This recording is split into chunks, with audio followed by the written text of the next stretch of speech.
Depuis que l'Égypte a achevé la construction du barrage d'Aswan en 1970, les crocodiles du Nil se sont concentrés dans le lac Nasser, le réservoir du barrage. Au fur et à mesure qu'ils ont développé de nouvelles caractéristiques, atteignant plus de 5 mètres de long, ils sont devenus les plus grands animaux du Nil. Mais ils sont aujourd'hui menacés. Les recherches sur lesquelles j'ai travaillé suggèrent que le nombre de crocodiles est en baisse. Cela pourrait être dû au braconnage ou à un déséquilibre environnemental, nous ne savons pas exactement.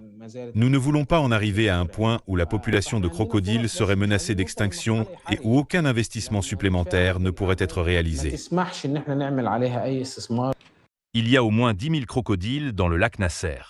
Bien qu'ils ne soient pas officiellement menacés, la Convention sur le commerce international des espèces menacées d'extinction interdit à l'Égypte d'exporter du cuir de crocodile. C'est là que le groupe ethnique nubien du sud de l'Égypte intervient. Élever des crocodiles est une tradition chez nous. Tout le monde en a ici, car on dit qu'ils éloignent le mal de la maison et apportent chance et bonheur à nos foyers. Depuis 30 ans, Nasr el-Din Taha élève des crocodiles. Il a été l'un des premiers à trouver un moyen de préserver ces magnifiques créatures tout en gagnant un peu d'argent supplémentaire. J'avais l'habitude de raconter aux touristes des histoires sur le peuple nubien et sur la façon dont ils cohabitaient avec les crocodiles. J'ai pensé que ce serait une bonne idée de leur montrer des crocodiles.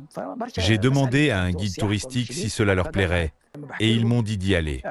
Les gens ont rarement l'occasion de voir des crocodiles, alors ils apprécient que je leur raconte des histoires anciennes sur cet animal pendant qu'ils en observent.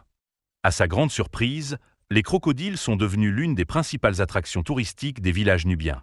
Des dizaines de touristes viennent chaque semaine chez lui pour prendre des photos avec ces reptiles dangereux. Ce sont des animaux sauvages, donc on a rarement l'occasion d'en toucher. J'ai très peur quand je vois les plus grands. Je respecte le monde animal, mais c'est une occasion unique de pouvoir en toucher un. Même si c'est un bébé, c'est très agréable de le faire.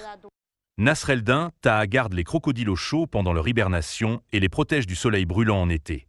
Et quand le moment est venu, il les relâche dans le lac Nasser. Les crocodiles sont dangereux par nature. Je leur ai fixé une taille maximale, au-delà de laquelle je ne les garde pas chez moi. S'ils dépassent les 2 mètres, je les relâche dans le lac. Je ne peux pas les tuer. Je les nourris depuis si longtemps qu'ils sont comme mes enfants. Quand je les relâche, je commence à élever une nouvelle génération, et ainsi de suite. Cette année, j'en ai environ 6. Même si cela comporte des risques, Nasr el-Din Taha et de nombreux Nubiens comme lui jouent un rôle essentiel dans la préservation des crocodiles du Nil tout en gagnant leur vie.